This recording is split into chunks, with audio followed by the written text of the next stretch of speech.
I'm Lauren Robertson, and today I have the pleasure of speaking with Miss Kaelani Randle, pitcher for TSU softball. Kaelani, thank you for joining us today. Of course. I know today is your off day. I know you could probably still be in your bed resting up, but I do want to tell you that I appreciate you for coming here and chatting with me.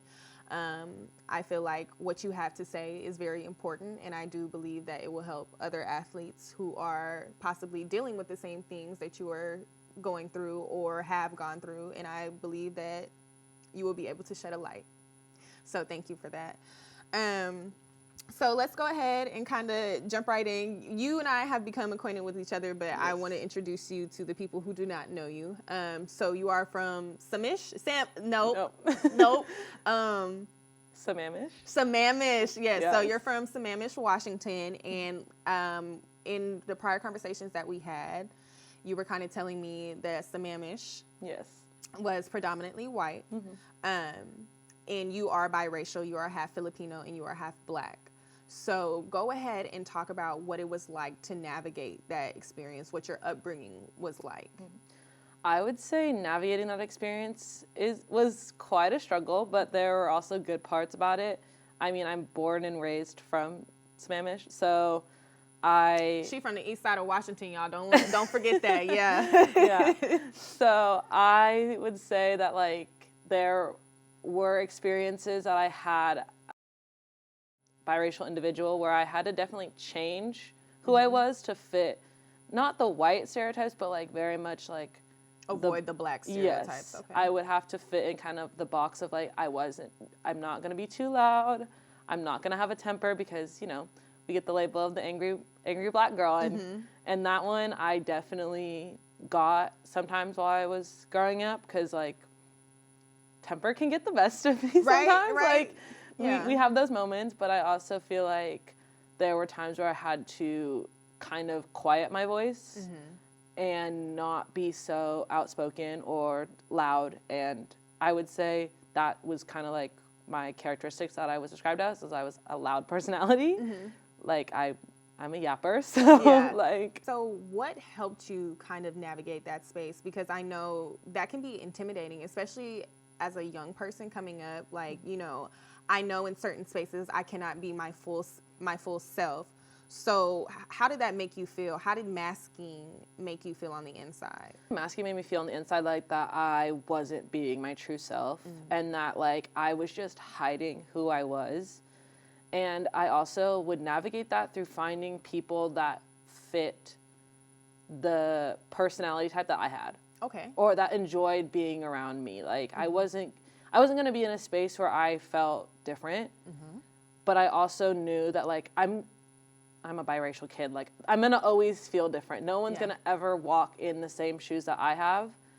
So finding those people like that were in my corner to be supportive of me was kind of my biggest thing of navigating it, and also like learning that like maybe I shouldn't be friends with certain people because they don't see me for who I really am. So I want to talk about what you said in high school. You said that therapy was not really an option for you until you got to high school. So I can imagine that you struggled in high school. You struggled with your mental health in high school. So how did that ultimately bleed into your academics in high school? Because you and I talked about that they weren't really a priority until it affected your recruiting. So discuss that.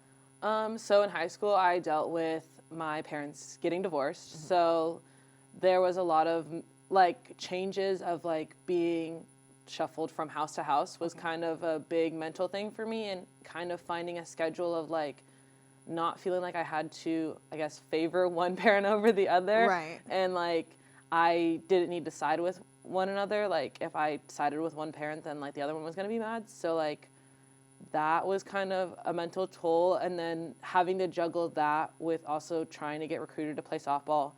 And on top of that, also going to a very rigorous high school. Like I went to one of the best high schools in the state of Washington. So academically, so the pressure was there, the standards were there, and it began to take a toll on you, right? Yeah. So what was that light bulb moment? What was that, okay, like Kaelani, I know you feel like this, but we have got to do something to pull ourselves out, because you recognize that you no longer wanted to be in that type of space because you took the initiative to get therapy.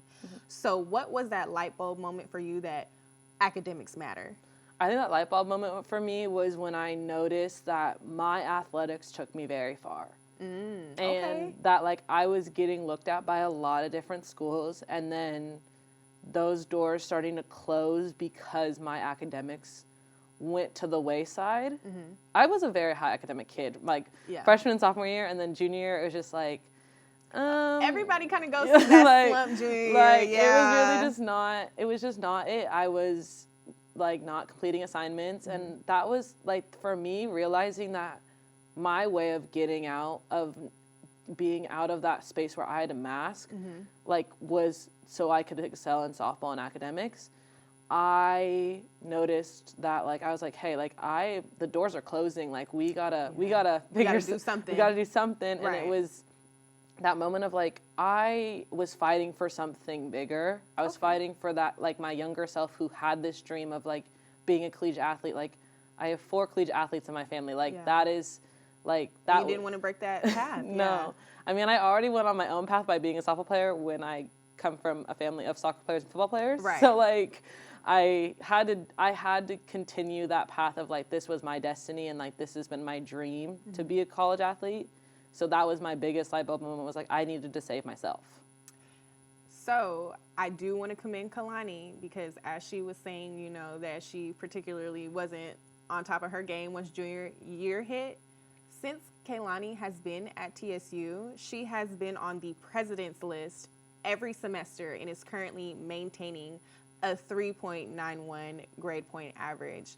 So now college is a little bit different than, college is a lot different, not even a little bit. College is a lot different than high school. So how are you maintaining your mental health while still being focused on academics? I would say how I maintain that is by creating a schedule of, like, okay, this is when I need to do homework. Like, this sounds crazy, but, like, TikTok really helped me with the Google Excel, like, spreadsheet. The Notion and all of that stuff. Okay, so maybe I need to get into that, because I always see it on TikTok, but I'm like, I don't know. But okay, but sorry, that go Excel ahead. spreadsheet of, like, just tracking all my assignments down, like, really helped, because it's like it was like a little reward when you can write completion, like, you can check stuff off, that dopamine boost. Yeah. Thank you so much for coming to have this conversation with me. And yeah, just thank you for being here. Of course, this was a great conversation, and I hope I helped athletes that are also struggling with mental health to understand that, like, you're not alone, and that, like, we have resources at TSU, but also, like, don't, like, forget to, like, this is kind of like my life motto, is, like, stay true to yourself. Like, don't just let everyone tell you who you are.